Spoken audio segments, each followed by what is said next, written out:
Makbule. Thank you. I'd like to start the meeting now and welcome everybody. Hello, I'm Makbule Sahan. I'm the Legal Director of the ITUC, and I will be moderating the webinar today, where we will discuss the findings of the 2020 ITUC Global Rights Index. First of all, thank you for joining us all. We've got more than 400 people signed up for this webinar from 64 countries and all parts of the world. I will start with a short briefing on how this webinar is going to work. We are recording this webinar, and we have 8 speakers who I would like to introduce to you quickly. Now we have Sharan Burrow, the ITUC General Secretary, Rebecca Tsai from Hong Kong, and Japhet Moyo from Zimbabwe, who will talk about their first-hand experiences of attacks on workers' rights with us today. Mary John Robinson and Judge Koroma have also joined us today and will share their unique experiences as defenders of human rights and give us a global perspective on the trends that we're seeing. We also have with us the ILO's Karen Curtis and member of the European Parliament, Maria Arena, as well as General Secretary of the Hong Kong Confederation of Trade Unions, Cheuk-Yan, who will give us their thoughts on actions that could be taken in order to stop the violation of fundamental rights. We've already received a number of questions in written form. Thank you so much for sending them through to us. In addition, we'd like to encourage you to make use of the Q&A function at the bottom of the Zoom in order to make this as interactive as possible. To get started, let's hear from Sharan, who will provide us with the key findings of the Global Rights Index and then have a discussion with Rebecca and Japhet. Over to you, Sharan. Thank you, Makbule, and greetings to everybody. I'm so pleased you could all join us around the world, some 400 of you or more from 60-odd countries. That's just fantastic. I'd like to start with a brief overview of the ITUC Global Rights Index. It's now in its 7th year, but it's really the experiences of Japhet, of Rebecca, of Lee, courageous unionists from Hong Kong and Zimbabwe who will inspire you all. The ITUC index rates 144 countries on violations of law and practice and records trends in violations of rights. Countries are measured against 97 indicators grounded in standards of the fundamental rights at work. I hate to tell you, but things are going from bad to worse. You all know that. And that's before we take into account the impact of the COVID-19 pandemic. 85% of countries have violated the right to strike. 80% of countries have violated the right to collectively bargain. And this year, the number of countries that impeded the registration of unions increased from 89 from 86 in 2019. We've also seen an increase in the countries which violate free speech. 39% of countries deny free speech and assembly, a rise from 26% of countries 7 years ago. The Middle East and Africa are the worst regions in the world for working people, North Africa, I should say, for working people for the 7th year running, with the ongoing insecurity and conflict in Palestine, Syria, Yemen, and Libya, coupled with the most regressive region for workers' representation and union rights. The Rights Index has picked up emerging trends from attacks on democracy. The latest trend this year is a rise in digital surveillance, where surveillance of trade union leaders in Hong Kong, Bangladesh, the Philippines, and Chile have become national scandals. To hear more about how attacks on free speech and digital surveillance have been used against workers, let's talk to Rebecca. Rebecca was a flight attendant at Cathay Dragon Airways for 17 years until she was terminated by her airline for supporting the pro-democracy rallies in Hong Kong on her social media account. 37 employees of Cathay Pacific, Cathay Dragon, Hong Kong Airlines and Hong Kong Airport Authority have been fired for association with pro-domestic protests. Rebecca, tell us what happened to you and the climate of fear that's instilled in workers and how we're fighting back, how you're fighting back? Sure. I was dismissed by Cathay Dragon after the Chinese Civil Aviation Administration of China, we call CAAC. They issued an airspace ban on Cathay Pacific Group on 9th of August last year. They accused that the Cathay Pacific air crew, all of us, we were participating in illegal protests and rallies, and also using violence in this anti-extradition bill protest in Hong Kong. And last year, all this, they claim that what we have been participating in, posting threats to the air safety.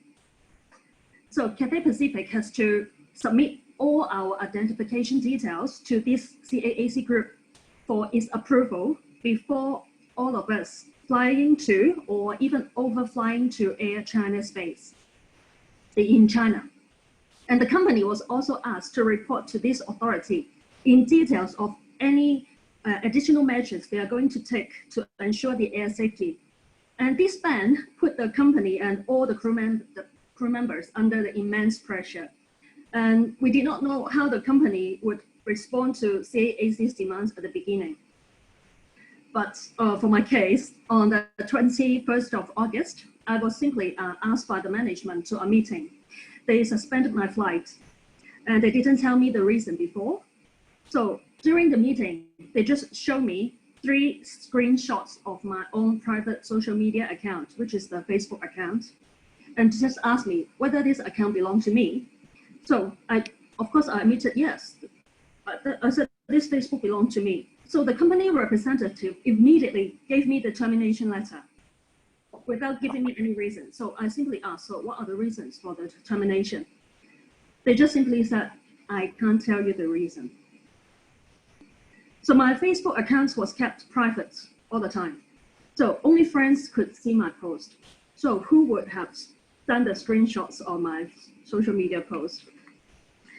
And all these screenshots contain no messages relating to the anti-extradition bill movement, actually. This was sent by some called whistleblower in my company. So they were trying to accuse me for spreading these political messages in my capacity as the trade union, because they know I can have a big influence among the workers. So they urged people to report me to the authority, the CAAC, and to the management. And as the chairperson of the trade union, I'm always very keen on encouraging my members to join all the protests, which are all illegal protests in Hong Kong, which organized by CTU. And I'm sure my dismissal is an attack to silence the union, because after that, everyone was so scared. They just simply changed all their social media accounts, deleting their posts, even deactivating their social media accounts. And Cathay Pacific Group even amended its social media policy right after this CAAC ban. And this policy encouraged mutual reporting among staff, ourselves. And whenever the messages would seem inappropriate, then your colleague could simply turn you and screenshot your post and report it to the company. And this, for sure, you will be terminated immediately by the management. And but some of the reports is just make up. They've been twisted. Maybe even for my post, it's just posted celebrating my colleague's birthday, but they blur the words on my post-it and frame me and said I'm promoting land and war in Hong Kong, which is a very important symbol now in this whole political movement in Hong Kong. And there's no transparency and no due procedure to protect our privacy or to investigate the allegation, because they just bypass all the disciplinary and grievance procedure. They didn't even ask me or let me to explain my case.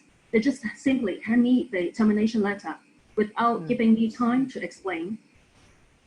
And as Sharan mentioned, between June and November, there are already 35 pilots and aircrew who have been terminated because of the issue. But there's still ongoing termination, as we have received so many cases. We keep on receiving cases from our members, even non-members, and even our workers in the airport authority, and even in the back office of the Cathay Pacific Group. And all the aviation workers in Hong Kong are very well known to be very outspoken, because they always see our industry is a pioneer to organize some protests, to really alert all the Hong Kong people what we need to go for is to fight for the justice. Thank you, Rebecca. Your courage is extraordinary, and there are so many criminal reasons for us to be angry about that treatment. But when we see those breaches of surveillance, of freedom of association against our very fundamental commitment to democracy and democratic rights and freedoms, we're angry right alongside of you. So thank you very much. Now let's talk to Japhet. Japhet, of course, is the General Secretary of the Zimbabwe Congress of Trade Unions, who was arrested and charged with subversion after taking part in the general strikes of January 2019. He continues to receive death threats. Japhet, this seems to have gone on for as long as I've been a union official, the fight for freedoms in Zimbabwe. It will come as no surprise to you, and certainly none to the activists around the world, that Zimbabwe is one of the 10 worst countries in the world for working people in this year's Global Rights Index, along with Bangladesh, Brazil, Colombia, Egypt, Honduras, India, Kazakhstan, the Philippines, and Turkey. It really is the top 10 list that no government should want to be part of. When 42% of countries arbitrarily arrest and detain trade unionists, and you're one of those, and governments use violence against their own citizens, the breakdown of the social contract could not be starker. Japhet, tell us what the situation is for workers in Zimbabwe and how you've been responding to attacks by the government on working people. Japhet was with us, Makbule. I think my pleasure, we may... and thank you. Thank you. Yeah, perfect.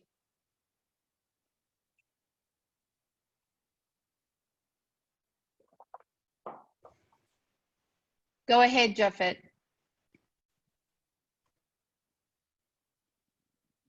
He may be frozen. So let's come back to Japhet, Makbule, if we can. Yes, let's for now thank Sharan and Rebecca, and we will try to get Japhet back on later. But now I'd like to turn to Mary Robinson, who I'd like to introduce. She really does not need an introduction. The first woman president of Ireland and former UN High Commissioner for Human Rights. Welcome once again, Mary. We'd like to really hear your perspective. What do you think has been the effect of COVID-19? How far have we come in advancing human rights, and where do you see the challenges ahead?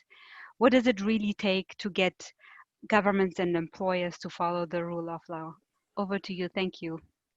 Well, thank you very much. I'm very pleased to take part in this webinar to launch the 7th annual ITUC Global Rights Index. And as Sharan said, it isn't really very good news, unfortunately. I'm also quite sorry I didn't hear the account of the chair of the union in Zimbabwe, because it's a country I visited twice recently, in August of 2018 with Kofi Annan, but in October last year with Graça Machel. And things are really very, very difficult there. So it would have been good to hear that story. I hope I can hear it later in the program. And of course, we need to be very concerned at the negative impacts of COVID-19 on human rights. And it's fair to say that the human rights community has been addressing these issues quite vocally. In April, the Institute for Human Rights and Business, which I chaired, I was the founding chair and I'm now patron of, did an important report on respecting human rights in the time of COVID pandemic, examining companies' responsibilities for workers and affected communities. And I'd like to refer in part to some of the conclusions or some of the recommendations in that report. And it points out, first of all, that governments around the world reacted to the outbreak in an uncoordinated way, in spite of warnings from the World Health Organization to take the threat seriously. Some governments were slow to publicize the seriousness of the situation. Some imposed censorship and threatened journalists even. Some governments denied the significance of the disease, and views that were echoed also by media outlets, and their delay cost thousands of lives. And others are even using the crisis as an opportunity to assert controls that would restrict human rights. And of course, there are also some governments that are doing well. And I think, Sharon, you and I are pleased that a number of women-led governments, from Angela Merkel in Germany to the prime ministers of Norway, Denmark, Finland, Iceland, Jacinda Ardern in New Zealand, and the president of Taiwan. They took early decisions. They knew that they had to do it, and then have been able to open up more quickly. But I see now with a little bit of a resurgence, which is slightly worrying. In March, on the 24th of March 2020, the chairs of the 10 UN human rights treaty bodies united together, which is quite rare, and called for a human rights approach in fighting COVID-19. They called on global leaders to ensure that human rights are respected when governments plan measures to tackle the public health threat posed by the epidemic. And the experts said that the strategies to combat the virus must include everyone, and stressed the importance for governments to protect the rights to life and health and ensure access to healthcare for everyone who needs it without discrimination, and particular attention to vulnerable communities. And following that, there was a further report of the 60 UN human rights experts who issued a joint call, and that again is very rare, stressing that everyone has the right to life-saving interventions. And I think they went a bit further because they called for principles of non-discrimination, of participation, of empowerment, but they said, in addition, I'm quoting them, states must take additional social protection measures so that their support reaches those who are at most risk of being disproportionately affected by the crisis. That includes women who are already at a disadvantaged socioeconomic position, they bear an even heavier care burden and have heightened risk of gender-based violence. And they commended social workers and pointed out who are the real workers in a crisis like this. They are health and care workers, cleaners in hospitals, those who do bin removal, low paid but essential workers, and that we need to revise and think about who are the real workers. And the report goes on to touch on some of the most serious problems, which I'll just touch on very quickly. The question of quarantines, lockdowns and restrictions, that these have to be proportionate, they have to be non-discriminatory, they have to be time-bound, etc.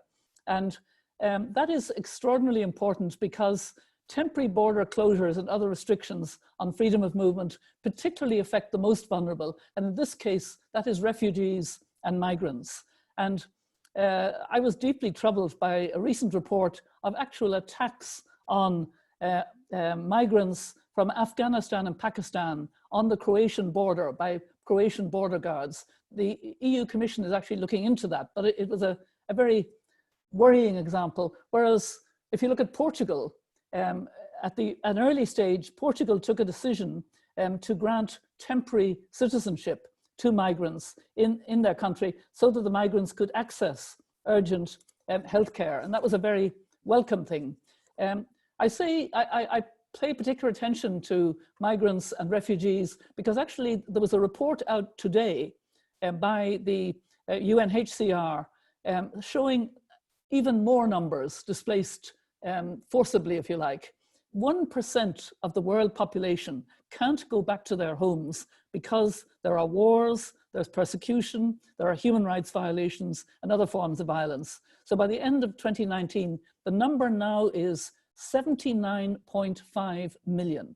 And that's an increase who are either refugees, asylum seekers, or internally displaced. That's an increase of 9 million from last year.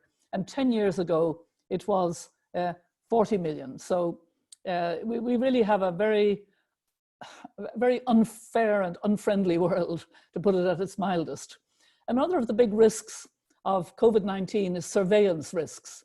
Yes, we need to track and trace, and we need technology to track and trace, but we are also seeing real threats to respect for human rights. Some governments have reportedly used facial recognition technology to identify infected individuals, and there are ways of enabling the tracking and tracing in ways that go far beyond what would be needed to address the disease. Another big issue is racism and xenophobia. We're seeing, rising racism. It began with Chinese, those of Asian background in countries like the United States, for example. But we also see that COVID itself has affected Black and ethnic minority communities disproportionately in so many countries because they are at the bottom, because of racism, systemic racism. So in many ways, this may be helpful in bringing out just how serious the problem is and how much we need to address it. And in many ways, I would talk about COVID-19 as exacerbating all the inequalities and bringing out the intersectionality between those inequalities, be it inequality itself, poverty, race, gender, being a migrant or refugee, being a person with disability, being in an abusive household, being a girl in a developing country out of school who'll be forced now into child marriage over and over again rather than going back to school. All of these are the heightened sense of inequalities that brings me to really why we need to ensure that we're going to learn the lessons and build back better. Learn the lessons of COVID-19, that human behavior does matter, collective behavior, that's protecting us from the virus. The only thing, because we don't have a vaccine, that government matters. We're going to see the fruits of bad government, that science matters, and that compassion matters, the neighborliness that we're seeing. So I strongly support the need to build a resilient global economy with a new social contract, a new commitment to workers' rights, to renewed investment in just transition, in compliance, and in the rule of law. And I'd like at this stage, because we'll have questions later, to end with a kind of hopeful note, because there was another new report today which cheered me up a lot. It was a report of the International Energy Agency, the IEA. The IEA was a very conservative body, has become less so under its current director, to his great credit, and it has brought out what it calls its first global blueprint for a green recovery. And it talks about reforms to energy generation and to consumption. And it talks about targeting green jobs, retrofitting buildings, constructing wind farms, a lot of things, the kind of things that have been talked about between Sharan and myself and others on panels. But to have the IEA come out and say, no more support for fossil fuel, please. Phase out any subsidies or support for fossil fuel. You have to support the green jobs and the future. That gives me great hope. And I look forward very much to the questions later and hearing the rest of the discussion.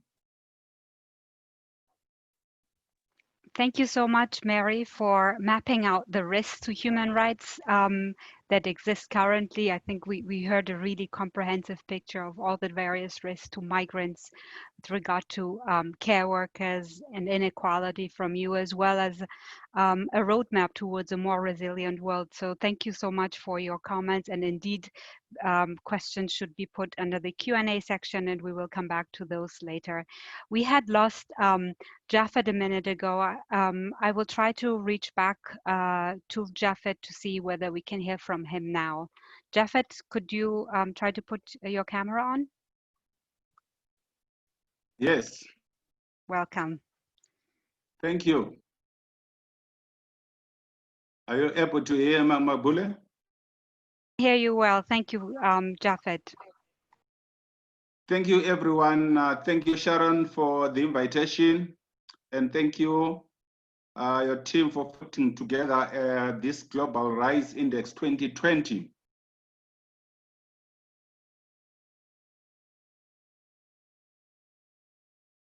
And what are the issues from those areas?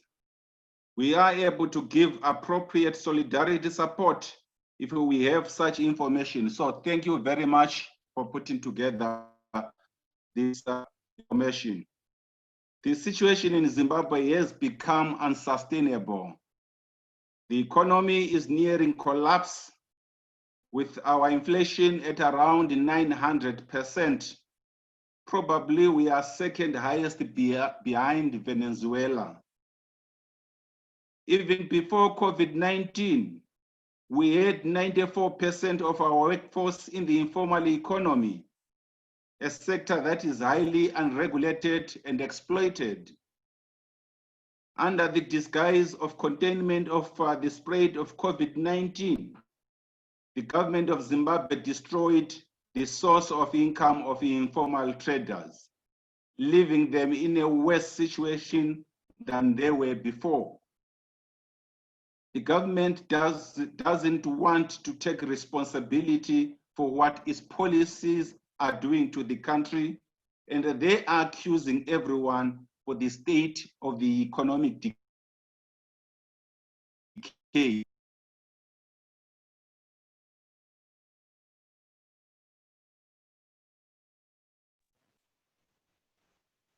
So lost income because of the government policies.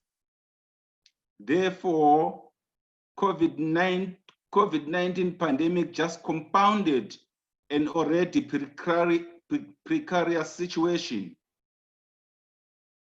We are experiencing massive job losses as a result of COVID-19, maladministration, bad economic and political decisions. In response to the economic turmoil and COVID-19 pandemic, the government of Zimbabwe is stripping its citizens of all the rights they have. They are lashing at any critique. They are arresting people. They are beating citizens. People are humiliated every day. Workers take almost 6 hours to reach their workplaces and back home. There are various checkpoints all over the country. Trade union leaders, lawyers, civic society organization leaders and opposition leaders, and human rights activists, defenders have been a target of prosecution. ZCTU leadership has been the target of state persecution. At the moment, we have got 19 of our shop stewards that were arrested in 2018.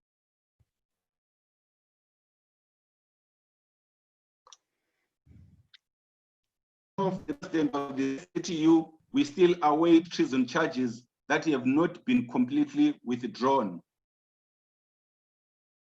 At the moment, we are unable to recover the properties that we lost during our arrest in 2019 because the prosecution system.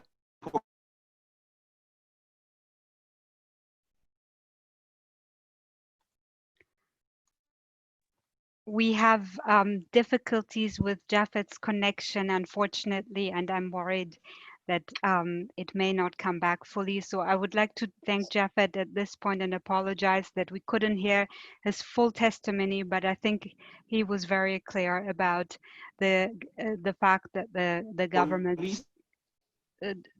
government's repression of workers and the effects the COVID crisis had on working people.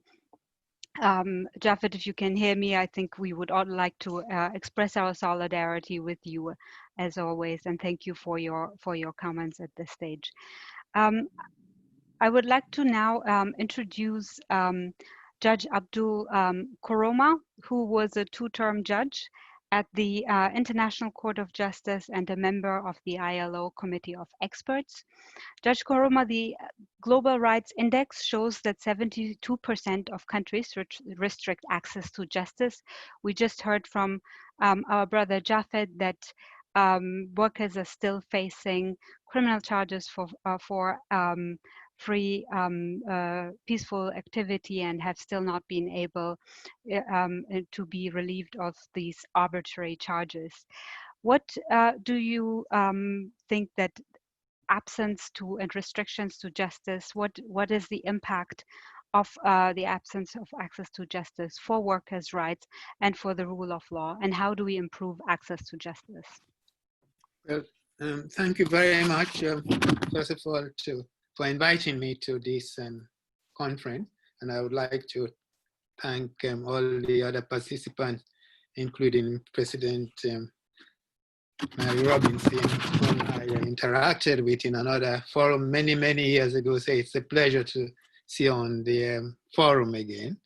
I think this is a very important meeting. I would like to acknowledge and to congratulate the ITUC for putting the rule of law at the very top of their hierarchy in relation to freedom of association violations, the special attribution to certain countries of 5 where there is a total absence of the rule of law. According to the recent findings, 85% of countries have violated the right to strike, 80% violated the right to collective bargaining. Some countries have even refused the registration of trade unions. So in fact, it's an alarming situation because we thought all the progress that had been made would seem to be under attack, to be under challenge. So it's a cause for alarm, and hence the proposal, the justification, which you made and which May Robinson alluded to earlier on, for a new social contract, a contract that would guarantee the rights of workers. And I think if there is any silver lining in this COVID-19, is the fact that there are no longer menial workers. All workers are important. Hitherto, it was easily said, facilely said that there were menial workers as if they were not entitled to rights or their rights were so minimal. But we have seen that now that every worker has an important role to play, for example, in overcoming COVID-19. So the group of countries set out in this category of highest violators recognizes the intrinsic link between the rule of law, democracy, and freedom of association. Restoring the rule of law is essential to the return to a just and free society where civil society, and importantly, those that represent the voice of production in that society can engage freely and believe in dialogue and in democratic decision making for the common good. We have listened, we had the 2 earlier panelists, Ms. Rebecca C. and Mr.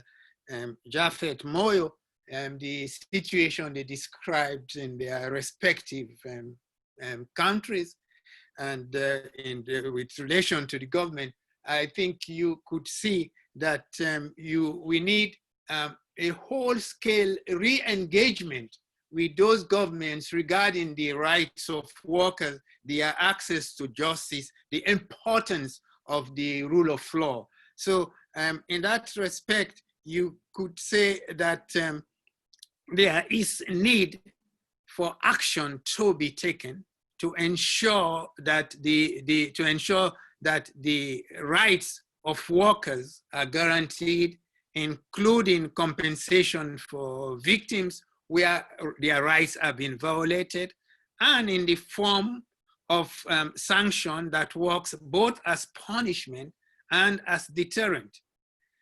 The rule of law thus serves as an important framework in which workplace democracy, freedom of association, and collective bargaining can not only be ensured, but also promoted through the educational role that can be served by court judgments in respect of future action.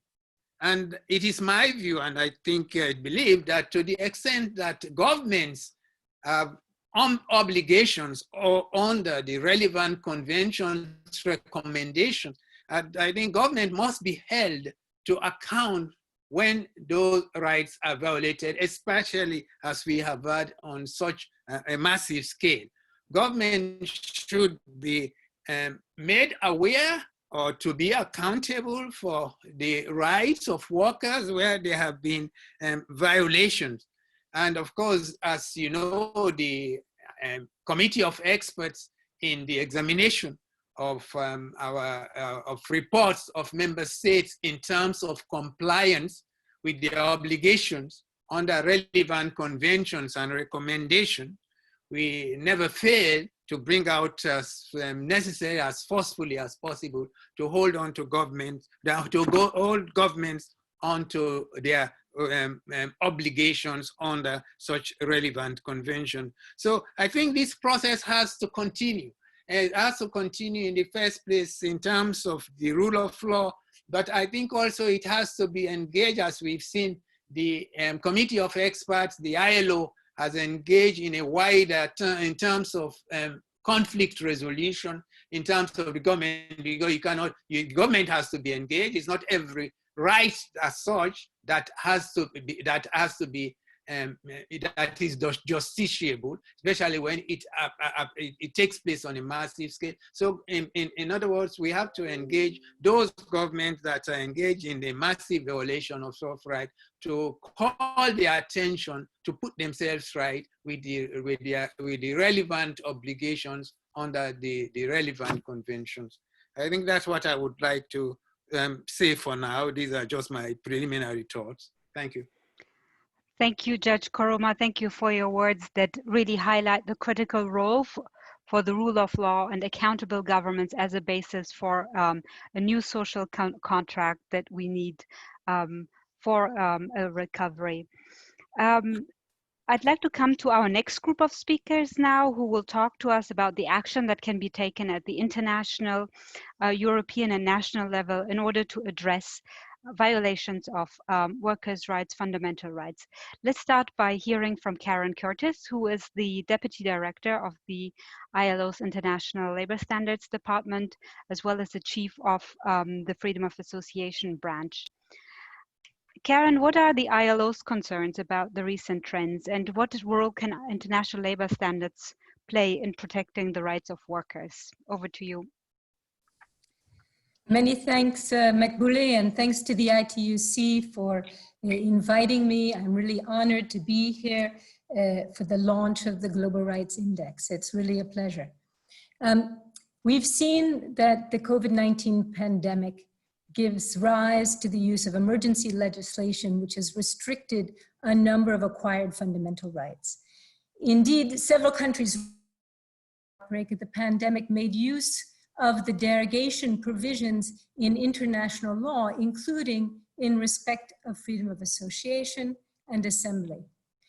Such derogations paved the way for a variety of governmental measures to contain the COVID-19 virus, which have sometimes entailed severe restrictions on personal freedoms. In this respect, it's really important to recall, as was done by Ms. Robinson, that international human rights law, first of all, permits derogations only in the case of an emergency that has been officially proclaimed and which threatens the life of the nation. ILO Freedom of Association conventions contain no provisions allowing the invocation of a state of emergency. The ILO supervisory bodies have thus echoed international human rights law, stating unequivocally that invoking a state of emergency to justify restrictions on freedom of association and other civil liberties, such as freedom of opinion, expression, and assembly, can only be admitted in circumstances of extreme gravity and must be limited in scope and in duration to what is strictly necessary. My personal concern is that these recent restrictions, even if they are legal, proportionate, necessary, non-discriminatory, and finely carved to address the specific situation, may nevertheless pave the way to a longer-term diminishing of these hard-fought-for rights. Regrettably, the ITUC Global Rights Index shows that violations of freedom of association and collective bargaining have increased over the last year and offenders have multiplied. It's not surprising when also bearing in mind the diverse sources that have established that democracy is in retreat. The ILO shares this deep concern. We've witnessed increasing restrictions on freedom of association, often linked to shrinking democratic space and decreases in collective bargaining coverage. This scenario has contributed to widening the inequality gap, forsaking the global workforce to unilaterally imposed working conditions supported by an overwhelming imbalance in power. Exacerbated by the COVID-19 crisis, such a scenario is damaging not only for workers' rights, but more broadly for societal stability and universal peace, the modus vivendi of the ILO. We've observed, as the ITUC, the horrifying figures and tragic personal cases that speak of the murder, arrest, and detention of trade unionists and ring the loudest alarm bell to spur concerted action for the protection of workers' human rights. The ILO has also witnessed less dramatic yet more pervasive attacks on these fundamental rights, ranging from legal lacuna for certain categories of workers or even their outright exclusion from legal protection, to practical obstacles for workers in vulnerable situations which impede their ability to fully exercise their freedom to associate. A glaring example that encompasses both the legal and practical obstacles concerns workers in the gig economy and those often identified as self-employed. The linking of freedom of association and collective bargaining rights to a clearly defined employment relationship belies the very raison d'etre for these fundamental rights: the need to redress an imbalance in power and afford collective voice for basic protections. Yet many policymakers have used the pandemic to further relax regulations concerning the employment relationship and render these workers even more fragile. Seasonal, casual, domestic, migrant, and other laborers are regularly excluded from labor legislation and not given the means or rights to make use of their collective voice. These often form part of the 2 billion informal workers who toll in the black hole devoid of rights and legal protection. Recent years have also seen attacks on the very framework that once promoted collective bargaining, including increased decentralization, dismantling of extension mechanisms, promoting bargaining with non-unionized workers, favoring individual contracts, rejecting the favorability principle. Yet we know that greater bargaining coverage correlates with a more inclusive society. If we want to build back better, we need to be united in our calls to promote bold measures for the restoration of collective bargaining to its rightful place and ensure that workers enjoy all the tools necessary to engage on an equal footing. Finally, we've observed that increasingly globalized economy has posed a significant challenge with encouragements of a race to the bottom for cheap labor in regions where workers have few rights, little voice, and no access to justice. New policy directions elaborated for the road to recovery must take these challenges seriously and campaign for a level playing field. But the recovery process provides us with an opportunity to redress these gaps, a global reset. As stated in the ITUC report, this is an opportunity for a new social contract with a clear commitment to workers' rights. A social contract which needs social dialogue, and social dialogue which can only be effective if strong, representative, and independent organizations of workers are able to form and exercise their activities freely. Freedom of association is an enabling right, a critical tool for combating inequality, an intrinsic corollary to democracy, a contributor to development, and an alleviator for social tensions. States that promote these rights have seen collective bargaining and social dialogue to be critical means for tackling crisis situations. The COVID-19 pandemic has been instrumental in bringing to light violations in places that were previously often unremarked. Seeing the injustice and hearing their pleas should provide the necessary impetus for policymakers to finally address these concerns and propel fundamental rights center stage as the precondition for a sustainable recovery. The 2019 ILO Declaration calls for a human-centered approach to the future of work based on tried and true international labor standards. ILO standards thus provide guidance for coherent and comprehensive recovery policies that stabilize livelihoods and preserve incomes grounded in respect for fundamental principles and rights at work. Thank you. Thank you, Karen. And indeed, your comments have also addressed a number of written questions that we received with regard to the status of fundamental rights in an emergency and crisis situation. And indeed, you have highlighted that this is the moment to strengthen rights instead of weakening them, as they are critical in terms of a recovery and the way forward. So thank you so much for these comments. So now I'd like us to turn towards Europe and introduce Maria Arena, who is a member of the European Parliament as well as the chair of its subcommittee on human rights. The European Union has expressed its commitment to integrate human rights in its external relations, from trade to foreign affairs. And indeed, for many, the EU are human rights champions who promote respect for democracy and human rights. Maria, what can the EU do to support change in the worst countries for workers when it comes to fundamental rights? And what do you think European companies should do in order to ensure respect for human and labor rights for the workers in their supply chain? Thank you. Thank you, everybody, and thank you. I don't want to repeat what all panelists have said till now, but I totally share the point of view that you have mentioned before, and we can say that the COVID is exacerbating the more vulnerable situation that we have in the world, but also inside Europe. And when we see all the situation of all these workers not being covered by the welfare states that we organize in Europe, but we have a lot of people falling just without any security, and we have to answer to this by ending the austerity measures in Europe, but also by protecting them more than what they are protected in Europe. As chair of the subcommittee Human Rights, we are working for the moment to different issues. The first one, as you know, before the COVID, we were working on the due diligence and the mandatory due diligence for European companies to respect human rights, labor rights, and environmental rights.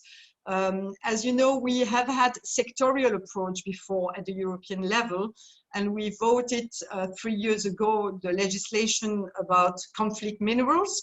It was about the Treaty G on the conflict zone, and especially in Africa, but not only in Africa. This regulation will be implemented in 2021. We have the timber regulation also at the European level, but we have seen that we need to have a more broader regulation, horizontal regulation, because the global value chain are so global that we are in the European market the one who are consuming a lot of things that are produced outside Europe. So we need not only to have standards inside Europe, but we need to have standards for the product that we are consuming, and that there are products outside Europe. As you know, it has been a very difficult discussion with the Commission, because they said that this regulation doesn't have to be mandatory. They just want to have a voluntary approach on this regulation. And we are fighting to have a mandatory approach, and also to have a very strong legislative approach for the companies, but not only the companies that are producing, but also the financial sectors, because we need to be very strong on this, because you have a lot of investment outside Europe, and we need to have this investment to be also respectful of the human rights when they are outside. So there are 5 important principles that we want to have in this regulation. The first is that the company at the first step can identify and see the risk where they are. I think it's really important to have this risk analysis system. The second one is they have to take actions against this risk, because it is not only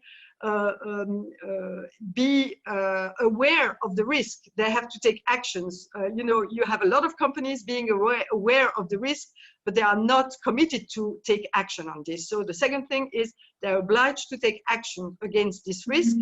The third is to check the effectiveness of the measures that they are taken. The fourth principle is that you need to have consultation with the stakeholders. When you have trade unions, of course, it's important to work with trade unions, but we have seen that you have a lot of informal workers in some countries, so it's necessary to work with the local people organized and the community in this region. And the last principle is that when there is a harm, because it's possible to have a harm, it is possible to have a remedy for people being victim on this exploitation. So for us, this legislation is really something that can work on the workers' human rights and environmental rights. It is also interesting to work on this, to have this level playing field and to try to have companies not going in another country because it will be easier for them to have an unfair competition on labor rights or human rights or environmental rights, but to give them the obligation to respect the human rights in the country. This law is, I think it is a must for European companies, but we have also to work on different other issues, for example, trade agreements. Because if you have this law, a mandatory law for companies, and in the same time you are signing trade agreements that withdraw the responsibility of companies because you are inside the trade agreements without having the possibility to force companies to respect the law, it will have no effect. So it is necessary to have trade agreements that made mandatory also to have this TSD chapter, Sustainable Development chapter, not only to be mandatory, because now we have trade agreements with this TSD chapter being mandatory, but there is no sanction on this TSD chapter. So if a country is not respecting the contract of this trade agreement on TSD chapter, there is no possibility to have a sanction. So what we are asking for is at least that this TSD chapter has to be covered by the state-to-state dispute settlement. As you know, when you make this trade agreement, if one part of the agreement is not respecting the trade agreement, you can organize a state-to-state dispute settlement. So you discuss between states to implement the part of the agreement that is not respected. Apart from the TSD chapter, the state-to-state dispute settlement is covering everything in the agreement. What we are asking for is that this TSD chapter has to be covered by this dispute settlement system. It has to be mandatory and with sanctions. And for example, sanction could be the tariff barriers. If a country is not respecting labor rights, you can implement tariff barriers for product coming from this country. For example, it could be this activated in the trade agreement. And last but not least, I think that we have to continue to promote human rights, democracy and governance in all diplomatic way that we have with all different countries. For example, we were today discussing the situation on the Middle East peace process between Israel and Palestine. And it was really difficult for the European Parliament to say that if Israel is not respecting the human rights for Palestinians and giving them the opportunity to have their land and to have their country, we as Europeans can use the tool that we have, for example, suspending the agreements that we have, economic agreements that we have with Israel, not to continue this policy that Israel is doing towards Palestinians. But we have seen that it is very difficult to achieve a majority at the European Parliament. This shows that before human rights, for the moment, there is a very strong majority to say first is economy, and after we will see.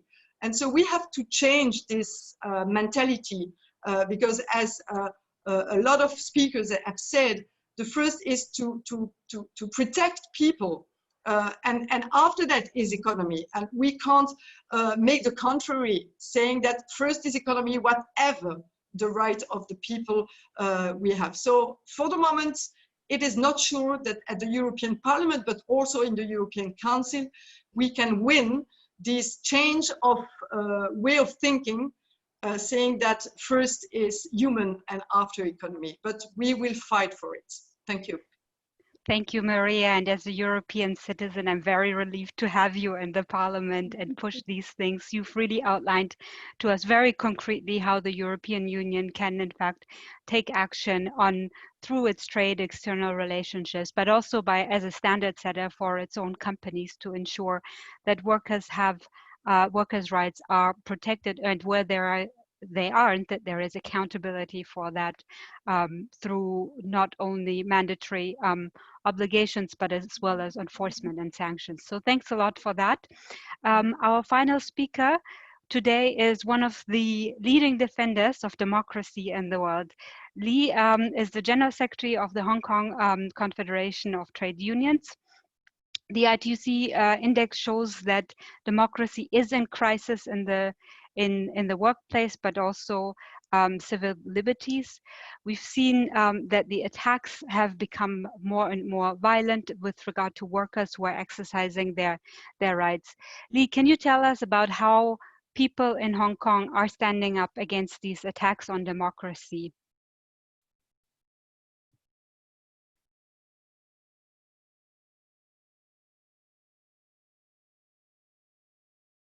Lee, can you please unmute yourself?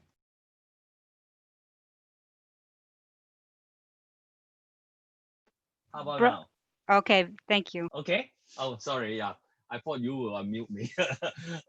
So Hong Kong is now in a very, very critical moment. At this moment when we are speaking, actually the National People Congress today start to study the Hong Kong national security law. You know, this national security law is made in China, defined by China. And this is a retaliation of the protest movement that we have over 1 year. And actually, Hong Kong government has suppressed the protest movement over the past year. Now, I think that they feel that it's not enough to suppress by the Hong Kong government. So the Communist Party is coming in, the Chinese Communist Party is coming in with the national security law. But before I go into the details, but firstly, I would like to thank you, the ITUC affiliates, and there's lots of support from brother and sister on Hong Kong and my arrest, and about also in general the national security law that a lot of Ukrainian sister and brother had voiced out their concern and demand that their governments and their parliamentarians support Hong Kong. So for this, I think it's very important to continue this international support. But coming back to what happened in Hong Kong in the civil rights and labor rights front. Firstly, when you look at the civil rights front, Rebecca has cited the cases where the company, the business had to, on pressure by the government, try to silence the workers, even to cleanse their Facebook of any support of the protest movement. But of course, apart from the pressure, the surveillance on the Facebook, there are of course lots of suppression on the civil rights level. Now there are already 9,000 people in Hong Kong arrested and 2,000 prosecuted. And I myself was under 7 charges for 4 incidents. And all the charges are the same. It's organizing and participation in unauthorized assembly. But of course, it's unauthorized because the police banned any possibility of gathering. So after they ban the gathering, we have to come out to continue to use our constitutional right to protest. And when we come out and lead the marches, we are now arrested and being prosecuted. So I am now in the process of the trial. And but apart from me, there's, as I've said, 9,000 people are already arrested. And that part is the civil rights part.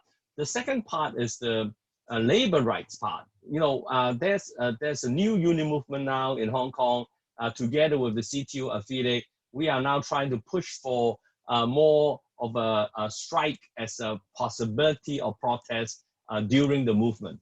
But when you push for political strike, the problem with Hong Kong is we don't have the right to strike and no protection of the strikers. So now, as a very famous example in Hong Kong, the hospital authority workers went on strike under led by the union. But now the hospital authority, though we are all facing the COVID-19, they said that they want to look into what they can do under law against the striker. So they are now starting to intimidate some of the striker, and also said that you are under review as a personnel policy. So we do not know what will happen. The other thing that there's also attack on the civil servant, saying that now some of civil servants want to come out to call for action against the national security law, and then the government start to say that, oh, you have to show your loyalty to the government, and you cannot participate in political activity against the government. So they want to sort of stifle the possibility of any action that taken by the civil servant.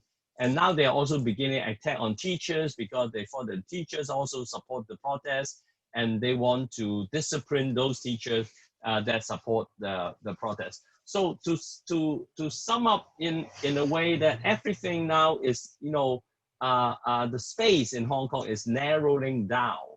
And now further to this narrowing down, we have the national security law. And imagine it's subversion, it's collusion with foreign power, separatism, and terrorism. But in subversion, everyone knows, defined by China, is only free speech. Like the Liu Xiaobo, the famous Nobel Peace Prize winner, he was arrested and jailed for 11 years because he advocated for democracy. How about that coming to Hong Kong? We do not know what will happen to democracy activists in Hong Kong. And how about collusion with foreign power? When I, speaking to the honorable people around the panel today, and am I colluding with you all? And I have spoken to Maria Arena last year, and I thought I can meet with her in the future. Am I colluding with the European countries or parliamentarian? And that is something that is really threatening Hong Kong. And so I think now is a very, very critical moment. We need the support of all the affiliates of ITUC, and also to put pressure on different governments to really stand firm with Hong Kong in support of our civil and labor rights. And I think we will be facing a very difficult time in the future. And as our slogan in Hong Kong said, fight for freedom, stand with Hong Kong. Thank you. Thank you, Brother Lee. I think those are is a very appropriate ending for the last speaker. I think you spoke for us all, and it's really an honor. We were proud to have you as one of the leaders of our movement. Thank you for sharing your comments. I would like to now look at the questions and comments that have come in. Unfortunately, we don't have a lot of time left. We have 8 minutes left for this webinar, but be reassured that after the webinar, we will come back to all of the questions that have been asked. I would like to put a question to Sharan. Sharan, a couple of people, including Joel from ITUC Africa, Fiona from Zimbabwe, and Maria from Indonesia, have asked, how do we put workers and trade unions at the center of a coordinated recovery? If you could address this question within 1 minute. Certainly, and it is all about, as Mary and as Judge Koroma and others said, it's all about our fight for a new social contract. many of you have won magnificent gains in the social contract already through the period of the crisis. If you look at Spain, where they've put a basic income in place for all workers, if you look at the advances on sick leave, of wage guarantees, Austria and Germany have set the benchmarks. We are for part-time work where you have to reduce working hours with 80% of wages. We are talking to our African leaders next week about indeed the fight for universal social protection and a global social protection fund for around 30 of the poorest countries. It's affordable at 37 billion in what is already a $10 trillion global fund. We can fight for these things, really leapfrog on the fact that workers are already making gains, and put the union movement at the forefront of not just a recovery, a plan for recovery, but indeed based on rights and collective bargaining and social dialogue, the real outcome of a resilience floor with rights. It's the labour protection floor in the centenary declaration last year. Rights, indeed fundamental rights, health and safety, a minimum wage in which you can live with dignity, maximum hours of work, and married with social protection. But it's all about respect for workers being at the table, and that's our fight. Thanks, Sharon. Mary, Denzel from India has asked, can economic growth be sustained while protecting labor rights? Maria Arena highlighted that humans should come first, the rights of people. What do you think on this question? I'm not sure Mary is still with us, okay. Makbule. I think she had a time constraint. Oh, okay. Apologies for that. Sharon, do you want to answer? Yeah, what we can say about that is that we need more than ever through this fight, and it builds on the last question, to make sure people and the planet are aligned with economies. Why do we create wealth if we're not prepared to share it? Why would we have work if it's in fact indecent, if it violates rights? We can build a fundamental future that does return. In fact, if you look to the investment world, where people invest in sustainable activity, they actually make more money because it is resilient. But we're not interested in the profit take. What we're interested in is making sure that our economies provide full employment, decent work, social protection, and a rights base.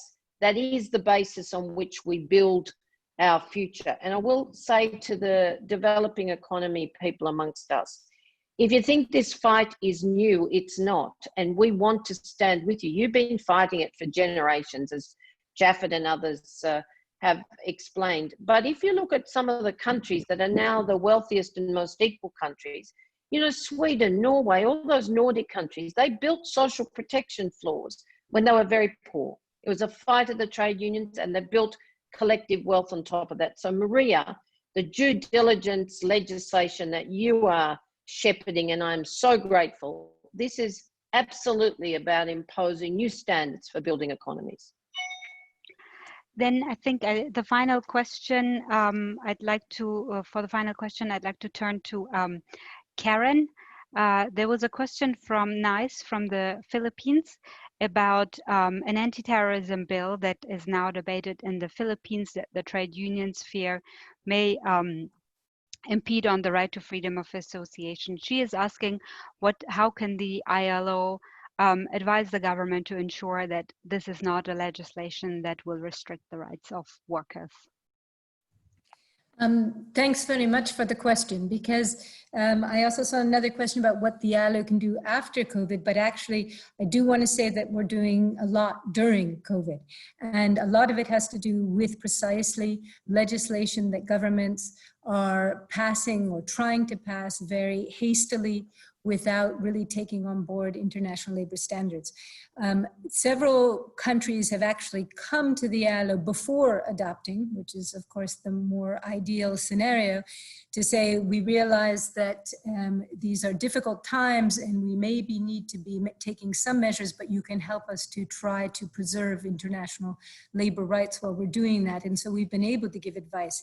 In the case of the Philippines, I understand that while it's not yet been signed by the president, that we're probably too late to maybe intervene and change the legislation. But of course, where it would be stepping on fundamental rights, I mean, there are, you probably know, there are a number of mechanisms that you can use in the ILO. One of the quickest ones is to actually ask for an intervention from the Director General of the ILO, maybe to do that before the President signs, maybe to have a signal being given that they should actually wait before jumping forward on this. Afterwards, if it comes into force, then of course, using the supervisory bodies like the Committee on Freedom of Association or the Committee of Experts can come in. Thank you, Karen. That's some concrete advice to us and our brothers and sisters in the Philippines. Unfortunately, we don't have time to take more questions, but as I said before, we will get back to each and every question that you have either sent in written form or in the Q&A section afterwards. So I'd like to just thank everybody who signed up to the webinar, and also for our speakers who joined us today. You can download the Global Rights Index from the ITUC website. I think it's gone up today. Please share it also as widely as possible. And yeah, thank you for your participation. We'll sign off now.